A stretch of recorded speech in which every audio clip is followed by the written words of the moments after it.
chapter. Chapter 5 is all about this conversation that we have around what is the role of business in a shifting society. As so many different externalities and sort of external breakdowns are becoming more visible, what really is the role? And so the book starts with a story that I think is worth repeating here because I think it's a really good setup for the conversation that we're in. And it tells the story of two custodians. It was from a New York Times article a few years ago, and they compared and contrasted a custodian from back in the 80s, a woman named Gail, and a custodian now named Marta. So Gail worked full-time for Kodak.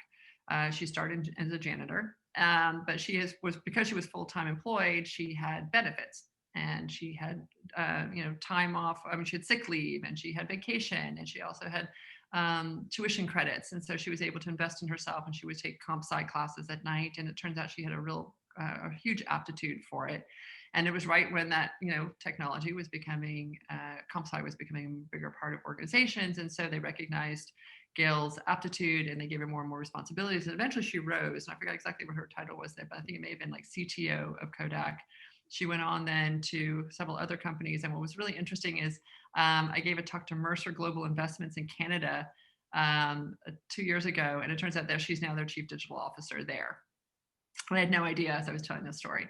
So that was her path. And then you compare it to Marta. So Marta now works for a custodial service that is an outsourced firm that Apple uses to clean Apple's offices in Cupertino. And because she is an outsourced employee, she and sort of this contingent work, she has none of those benefits. She has no full-time guaranteed job employment. She has no vacation time. She has no sick leave. She has no tuition reimbursement. She has none of the support structures. And as a result, she will be stuck in that position and when is sort of like unable to be able to advance. And so we talk about the fact that the pressure that's put on the middle class and the shrinking of the middle class and the increase in bipolar economy and wealth and education and health and all the other statistics that go with it, this is part of what is feeding it. It's part of the systemic problem. So the question becomes, should Apple be responsible for that or not? And the way I look at it and say, Apple did it that way because they wanted to focus on their core competency and take out all the various pieces of their business that they didn't want to be able to have to manage on a full-time basis and extract them, which is fine. But then I would argue that it would be important for them to hire suppliers who live with that same set of ethics and encourage them and pay them at a rate in which they can sort of mimic some of the same support structures that existed then. And if it's not done inside organizations, then we have to figure it out as a society because we can't continue to kind of have this. So that's really what I think sets up a really good question around why things are shifting the way they are and how we've ended up in some of the positions that we are in. And then the question is, do we want to continue that way of working, the drive toward efficiency and the drive toward ROI, and where we lose our humanity and our connection to one another, which is why this follows so well on the conversation we had previously about being connected versus alone and recognizing our relationship to one another. We do have a responsibility to one another. And there is a price to these externalities, right? If we look at them across the book takes it sort of in 4 giant buckets. So there's the environmental ones that have to do with climate stability and climate change. They're the ones that have to do with ecological health and well-being. Like, let's just talk about e-waste for a second. As I'm going back to the book, the amount of e-waste that we create is equal to, 350 cruise ships the size of Queen Mary? Like, is it every day or every year? It must have been every year, right? It can't possibly be every day. I'll say it's every year. But that's still a lot of e-waste that we are creating. So the fact that we've got not just an environmental issue, but we've also got an ecological issue, right? The amount of plastic in the ocean is going to overtake the number of fish that are in the ocean by weight within a few years. So if we really want our oceans to look like that, that just seems kind of horrifying. And then we've got, again, the growing bipolar wealth and income gaps that are associated, again, with health and education. And then the fourth is around technology and whether or not we think technology is holding us well or it's not. I call it when tech goes awry, what that would look like. So there's a lot of responsibility that happens there. And we can either look at those as pressures that make our businesses smaller, or we can look at those as opportunities that allow our businesses to grow. Emma just put a report, shared it with me yesterday. We'll figure out how to make it more visible. But that was done that showed that if we can get our handle on climate change and net zero waste, in the sense that we create net zero structures in terms of our buildings and our cars and the way in which we manage energy, that it would be a $1 trillion economic opportunity by 2050. So the idea is, do we want to keep paying for all the things that we keep messing up and having to sort of shore up in one way or another, or can we better prepare and better plan for it in a way that we actually then have an economic benefit? So we're really on the upside of all these things and say that it's not just about being altruistic or about being benevolent. This really is a huge business opportunity. And part of it is framing the business in a really different way. Larry Fink, who was the CEO of BlackRock years ago, started talking about this in his investor newsletters, right? They're responsible, I think, $6 trillion in investments, and was recognizing that the responsibility that corporations have in this landscape was really quite profound, and that it has a chance to, to reshape everything if we do it differently. And that, I will say BlackRock continues to be quite successful in the investment arena. They are not in any way becoming less so because they take this stance. And if anything, I think that Larry continues to be more confident about it and double down on it a bit more. One of the other influencers in this work for me was Indra Nooyi. So Indra, when she was CEO of PepsiCo, really shifted the way that they were thinking about it. She was really, again, a horizon leader who was thinking about the fact that they need to create better for you products, and got a lot of pushback from the bottlers and from the distribution sort of the business who felt like she was going too far in that direction too fast, but she could see where it was all headed, and the obesity stats have not in any way gotten prettier. They're worse. And she could see cities like when the mayor Bloomberg, when he was mayor of New York City, actually tried to sue the beverage companies for the fact that they would sell these big, huge, oversized drinks for just pennies more, so to seduce people to buy sugary drinks, that then ended up becoming a huge health hazard for the Cook County medical system. And it was estimated like $200 million worth of services that had to be provided because of obesity and heart disease and all the things that were related to the consumption of these beverages. So we're seeing the kind of circular effects of all this. But Indra, she was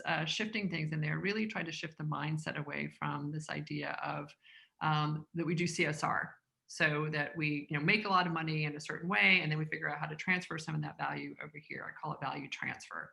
To instead thinking a lot about how we make the money. In every single action we take, we have an opportunity to create value along the chain from every single piece of it, which is the part that is so much more both motivating, exciting, and certainly impactful. And I call that value creation. So this idea that we can go from value extraction to a little bit of value transfer to really move to value creation. That is all the work that I do on a strategic level when I get to go work with organizations, is shifting it to that mindset, to that place, and seeing the upside of that. Again, this is not just because we want to make sure we don't get called out for it, but that there's actually really, really huge business opportunities. So if you look at the landscape and say, okay, well, what are some of the business opportunities, right? If you think about in the world of food, food is going through a giant transformation, as you guys have heard me say.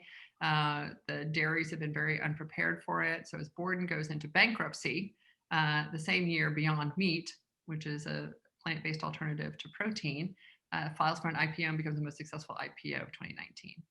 So what we're seeing is, if you can actually look at this and say, and Beyond Meat has done all the forensics on their business and how it uses less water and less energy and all the things that it does to create a very satisfying alternative to protein that is done in a way that's much more extractive and uses way too many resources. So if we can actually go again to solve for the problem, it creates a tremendous business opportunity. Now you start to see some of the traditional meat companies start to explore that and become part of it as well, as opposed to ignore it. And it was actually interesting. I actually went to some of the dairy things and sort of looked at the predictions for the dairy industry like 10 years ago, and this was never on anyone's horizon. Like, they never even remotely thought that plant-based milks would in any way threaten their industry. And instead now plant-based milks of all kind. Oat, I think, has now overtaken almond, which has overtaken soy, which has overtaken pea, which has overtaken something else. But collectively, they sell more than cow dairy milk. So just shows you again, if we can pay attention to these externalities and start to think about them in a way that shows us the path forward, as opposed to ignore them, we've got a much better opportunity.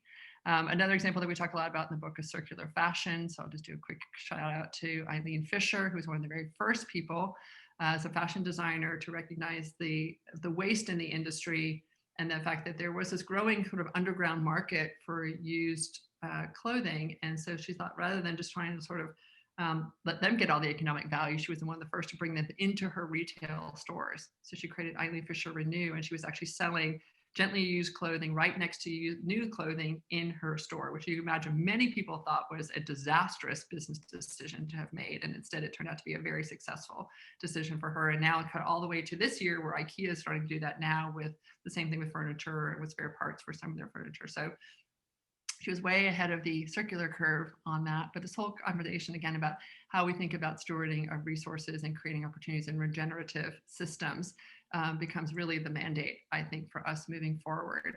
And I could just go through many, many more examples. But I think first we'll jump into this conversation with, actually, I'll just do one more. And just to throw and say again, what the reason to pay attention to this is so fold, and I'll close with the conversation about where I think technology plays a role in this. But I think what's actually really interesting, if you look at Sweden, that seems to be the country that has the most sort of forward-thinking perspective. So there's 3 examples from Sweden. One is a credit card that has a carbon budget attached to it, which means that everything I buy in that month gets carbon calculated. And when I make a really big purchase, at some point I hit my limit, my card stops working. And it literally has a pledge on the back about the fact that I'm here to help steward the resources of the planet in a more effective way. So it really speaks to the values that we talked about with Carl Horton many days ago about as a consumer or a shopper or a person on the planet, that I want my values to be aligned with what it is, the choices that I make. And we certainly see from millennials that is a really key driver for business. So if you think about who the consumers or buyers of the future would be, right, it's important to be aligned. So you've got a credit card that does that. Second of all, they've got a store that fluctuates prices based on its carbon footprint of the product. So if the carbon footprint's higher, the price is higher. If the carbon footprint's lower, the price is lower, which is really an extraordinary thing. Again, challenges assumptions that we would actually roll that into the actual pricing that you would see, again, to incentivize, right, the healthier choice. And the last, that they've got a pop-up retailer right now that has a full battery of metrics that they look at in terms of sustainability. And it's not just environmental, it also looks to whether or not the company is locally owned and whether or not the profits are locally distributed. So we had this conversation recently again with Erica and her team from Belcor in Latin America, who's thinking about trying to grow more globally. And the question will be, yes, you can be, a global player, but how are you treating, the folks and investing resources back into the communities of which you are, quote unquote, extracting, time, attention, and resources. So there's a lot more interesting calculus that goes around all that, which is why I'm excited then now to share with you guys Craig Dubitsky. Craig and I are both on an advisory council for something called Retail Tomorrow, which is an initiative of a retail association called GNDC. And I love the way that Craig always talks about his work. He has a long history. He was an arbitrager. He then started investing in products like Method and helped bring Method to market as an investor and a range of other products. But then he decided to jump into the oral care category, and he will explain a little bit why. He was the founder of Hello Products, which has been giantly successful, and just over a year ago, was merged with Colgate-Palmolive. He says he was not purchased by, he was merged with, and again, we'll describe more around that. So he's a super infectious, fascinating person to listen to, and then we'll kind of zoom it back out. But I think it's fun to spend 10 minutes with Craig. This chapter where we start talking about the need to contribute versus extract, it's not just about the fact that we're trying to fix breakdowns, right? There's big business opportunities here by addressing ways of doing it in a way that's healthier, more sustainable. Yes, doing well and doing good are not mutually exclusive. Right. And I'll tell you, because I get asked this a lot, they're like, okay, so you started this Hello thing, and I'm happy to talk about Hello all day long if you like, but, oral care to me was very unfriendly. Everything about the positioning of oral care was based on fear and shame. Like, if you're not whitening, you're frightening, you're not going to get paid, you're not going to get laid, you're not going to get the job that you interviewed for because you're reeking freaky, and you're not going to get kissed goodnight at the end of your big date. Like, it's all to scare you. The dentist is going to drill, fill, and bill you. You start flossing the week before your dentist appointment that you're 6 months late for. It's like, everything's bad. So I looked at this stuff and I'm like, this is crazy. And it's very masculine and very aggressive. And I thought, what's the friendliest word I can think of? This is the most unfriendly category I've ever seen. It was Hello. So I trademarked Hello, and Hello became Hello. And we had fits and starts, and it's not easy. I started, it was me, 3 people, and a dog. And then we became 2 dogs, and then we had a few more people. And fast forward, we became the #1 natural toothpaste and mouthwash in Walmart and in Target. Probably the only brand to launch in all doors of Whole Foods, where we first met, and all doors of Dollar General a week apart. Wow, that is very impressive. That's hugely impressive. Yeah, and people are like, Dollar General. I'm like, you don't get it. You don't get it because you're being yucky about Dollar General. Dollar General is amazing. And my mission was I want to make a better product for everyone. So I tell Walmart, oh my God, it's vegan, it's cruelty free, it's made in America. We grow our mint with fourth generation women owned farmers in the Willamette Valley of Oregon. Our paper for our boxes is FSC certified paper. We don't kill more trees. We print with soy based inks. And my dream, this is what I tell them in real time. I'm like, my dream is to be here with you right now because I wanted to make a product for the 100%, not for the 1%. And I stress, I did not say for the 99. I said for the 100%. And I said, you're Walmart. If you want to create low-cost health insurance for everybody in America, you could do it with your human capital, financial capital, scale, reach, everything. Like, there's nothing you can't do. So for me, yeah, Whole Foods, terrific. I'm going to go there. But I wanted to be here with you and launch in all doors so everybody could have a better product. I wanted to go to Dollar General because there are people who can't even get to a Walmart. And guess what? If you're shopping at Dollar General, like any parent, you want to get the most natural, effective, safe thing you can for your kids and hopefully have enough money left over to buy them a lollipop at the cash wrap. Long story short, we launched their number one selling oral care product, not natural or traditional, number one selling oral care product. We launched a deodorant there, natural deodorant, which is an amazing product. Number one natural deodorant, like, bam. But you're saying there's a business question there around that? Is it the same product, priced the same way, or was there? Yes, we didn't like dumb it down, decontent it. Oh, let's take a few ounces out of it. Same product. Because it's not right. I hate that game. It's like, we're just going to make it a little less good, or we're going to shrink it and charge the same. It's like, no. And people ask me, they're like, well, tell me about your corporate social responsibility platform. I'm like, you know what it is? It's making better stuff for everyone. That's what it is. It's not like I had to hire a consultant and tell them to come in and we're going to figure out how to do like a buy one, give one, and we're going to plant trees. Guess what? We do all that stuff anyway. Right. Like, it's great. That's like table stakes. The bigger idea, the ethos, is to marry ethics and aesthetics. And part of the ethic is to make sure everyone has better stuff. Right. It's accessible. Hello was growing at this crazy clip. We were bringing all the growth to the category. Like, it was just insane. And we had a lot of suitors. And we didn't just have suitors. We had like bidders, which is amazing. Very, very, very fortunate. I built this great team of people. We're like fans. I think that you built something that was very, very valuable. Yeah, it was really, really magic, right? It's the people. And what was so fascinating about Colgate was that, apart from the fact that they're the largest oral care company in the world, like by far, but what's really amazing is they operate in over 200 countries, and they're the single most penetrated brand on the planet. Nobody seems to know that, which is also part of the Colgate magic. 62% of every household in the world has Colgate in it. The company is incredible, not only because they have access to people all over the world, this amazing platform and great trust and great R&D and amazing manufacturing capabilities. Like, all their manufacturing facilities, this is another really cool data point. And the fact that, like, they're not like braggarts. They just are very chill. All their factories are LEED certified. All of them. Wow. Like, big companies say, oh, our headquarters that we don't own, that we rent, it's LEED certified. It's like, no, Colgate has factories that they own that they are all LEED certified. I think they're the only company in the world where all their manufacturing is LEED certified. Next thing you know, like within a couple of weeks, we made a product. Here, I have one in front of me. I got to work with my friend who's a global head of design, and we got to design this thing. Wow. And we made iconography so it could work anywhere, even if you're not an English speaker. Oh, that's so great. And stamped in, debossed into every one is a little something different. Like, I was like, I want when people open it to get like even a little present. Some of them just say thanks.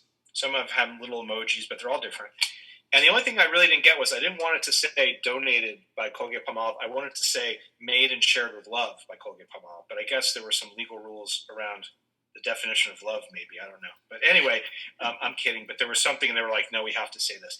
Partnered with the World Health Organization, gave away 26.5 million bars of soap, $20 million worth of really high quality industrial level fabulous cleaning products, and then another chunk of money, all within like a few weeks. It was done. all over the world. This wasn't like, oh, we're just going to do it. It was like, no, there's a bunch of different countries. It's amazing. And like, they were just like, this is a great idea. We're doing it. And there was no fanfare. There was no like, well, how do we turn that into a marketing spin? What's our social play going to be about that? Oh, should we be, how are we going to put that on Instagram stories, or should we put it on LinkedIn? It was just like, no, we're doing it. Like, done. And I was like, so this is the power, though, I think. So the reason I wanted to have this chat with you today is because, you and I are both on the Retail Tomorrow Advisory Board, and when you've talked about this, right, with such enthusiasm and such sort of awe and respect for what it is that they've done. But the fact is, it shows that capacity to be able to do so much good, right? Totally. The ability to, and by the way, any big company could do that. Like, I always say at Hello, no one has sole dominion over good ideas at Hello. Like, I'm the founder, but I'm like, bring it. Like, I'm an idiot if I don't tap into the collective thinking and goodness of all the fabulous people that are here. As you look at it now, a year in, and it's been a very, very weird year. It's not a traditional year, which we can all imagine, but you imagine now it's on the horizon, and the advice that we could give to other people that are sitting inside organizations with, 35,000 smart, brilliant, caring people. I always said that my job at Hello was to magnetize the place so that the coolest, smartest, best people could do their coolest, smartest, best work. And if they weren't excited by being able to do their coolest, smartest, best work, then they weren't a fit anyway, right? Like, then they were motivated by other things that weren't going to really, I think, help us change the world. You play the game way bigger than just inside this organization, right? You've seen it across all of these industries and across all of these sort of organizations and retailers, everyone else. So where do you think they get stuck the most? What is the one thing that we think we can unlock for them? That's a great question. I go back to don't be afraid. Like, my thing is, politics, all this stuff, it's like, it's a game, and it's a drain, and it's horrible. You should have no fear of failure. You should have fear of not trying, because if you don't try, you've already failed. Okay. So, like, what's the worst thing that happens? Someone's going to say, that's a terrible idea. You know what? For those people that say it's a terrible idea, good luck to them. Like, who cares? Right? So I tell people, if they ask this type of question, you're a good person, you're an ethical person, you're an educated person, you don't mean anything but, you're well-intentioned. Do as much work as you can to figure out, if you have an idea, like, do all the research you can. Like, try to build a case so that when someone sees your idea or hears about it, they go, like, holy shit. Like, my favorite word is finally. I love finally. I love when someone sees something, they're like, finally, like, somebody got that right. Wow, we never thought about that before. What took so long? Why did we never think of that? Why didn't we create a friendly oral care company? Why didn't we trademark the word, friendly, and just do that? Like, why didn't we do it? And by the way, if your place that you work at says no, call me. 917-392-1000. That's my cell phone. Call me up. Well, be careful, because I will say, after I go give keynote talks, Craig, I get a lot of people come up to me afterwards and I'm sort of the patron saint of what I call the island of misfit toys, the people inside organizations who have these ideas and constantly get told no. Nothing worse than feeling like this intense level of passion where every day this thing is burning a hole in your psyche and you can't make it real. Like, that's a horrible feeling. I was introduced to this really interesting guy named Patrick McGinnis, who is the person credited with having created the term FOMO. Oh. And, he has this whole thing about FOMO. And anyway, we were talking, he did this chat with me. And I said, I don't think it's about FOMO. I think it's about font. And he's like, what's that? And I said, fear of not trying. So my advice to anybody is just try. Yeah, just try. I love What's the worst thing that happens? You're going to learn a lot. You'll feel good that you went for it. That's a clumsy end to a very profound thing. And Laura, I am moved that you are moved, because when I had this conversation with Craig when we were editing this, you were the person I was thinking so much about in terms of this whole thing. And so I'm so glad that you are here and you get to hear. You need to give his phone number out in this season. I was like, I didn't write it fast enough. I'll have to connect with him in New Jersey. But I just think that he is just so, he just brings such purity to this whole thing. And the part that was just a little slightly missing in the interview is that the hand soap was done in response to the pandemic. As he was I watching all these things that were going around, he sent a note to, a couple of people that were high in M. He's a pretty senior person. He's like, I'm connected to some senior people. He just sent this note, hey, there's this worldwide crisis going. What can we do? And within literally weeks, they had these 26 million bars of soap that were created and distributed for free, which as part of what he talks about. Again, you can be an entrepreneur on the edge, but when you are inside an organization of that size and that scale, the amount of good that can be done if people just think to do it, and they have people inside the organization that are able to push that forward. So that's really what we're trying to do, is unlock that. But it's not just, again, to be altruistic. It is about building trust. If you really look at the horizon and say, where is it that business needs, what does the future need and expect of us? It is to build companies that are trustworthy and that we want to do business with, either as talent inside or outside the organization, as investors, as a community. We're going to care more about this. All the way around, we're going to need to draw resources to us and have support. And the thing that we didn't really get a chance to talk about is the shift again from CSR to CSLA, which I would call a social license to operate. And Mark, this goes a bit more into your terrain around the legal side of it, but it's not so much even a legal structure. It's just a sense of the fact that the community will say, we want you to do business here and with us because we respect the way that you are stewarding resources. And when you don't, we will, call you out. And there is a liability to that. You go around right now, what's happening with McKinsey. You can talk about what's happening with Purdue. The city of Charleston is suing the petroleum industry for, hiding the fact that the ocean levels are going to rise and that their city is under threat. Like, there is really a cost to not doing business well. And so the whole question is whether or not we would like to continue paying those costs down the road, or whether or not we'd like to just, invest in the things that we can invest in now in order to build a much more thriving and profitable and successful and productive future. And that's really, and I'm here to champion in every possible way that I can, that is the much better move to make. So with that, I'll just end up with one quote I have not read from my book yet, but I will actually read, which is a very unflattering visual, but it leads to tomorrow, which is the CEO of IKEA, whose name I cannot pronounce, but says of their commitment, through our size and reach, we have the opportunity to inspire and enable more than 1 billion people to live better lives within the limits of the planet. We are committed to taking the lead, working together with everyone from raw material suppliers all the way up to our customers and partners.